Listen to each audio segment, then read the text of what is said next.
ನಮಸ್ಕಾರ ಎಲ್ಲರಿಗೂ. ಶುಕ್ರವಾರದಂದು ಮಾಡುವಂತಹ ಒಂದು ಸುಲಭ ಪರಿಹಾರ, ತುಪ್ಪದ ದೀಪದಲ್ಲಿ 3 ಲವಂಗಗಳನ್ನು ಹಾಕಿ ಪ್ರತಿದಿನ ಅದನ್ನು ಯಾವುದಾದ್ರೂ ಮರದ ಬುಡಕ್ಕೆ ಹಾಕ್ತಾ ಬನ್ನಿ. ಈ ಪರಿಹಾರವನ್ನು 21 ದಿನಗಳ ಕಾಲ ಮಾಡುವುದರಿಂದ ದುಡ್ಡಿನ ಸಮಸ್ಯೆ ಪರಿಹಾರವಾಗುತ್ತದೆ. ಜೊತೆಗೆ ಒಂದು ಲಕ್ಷ್ಮೀ ಬೀಜ ಮಂತ್ರವನ್ನು ಪಠಿಸಿ.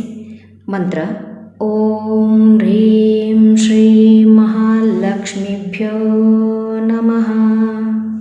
ಓಂ ಹ್ರೀಂ ಶ್ರೀ ಮಹಾಲಕ್ಷ್ಮೀಭ್ಯೋ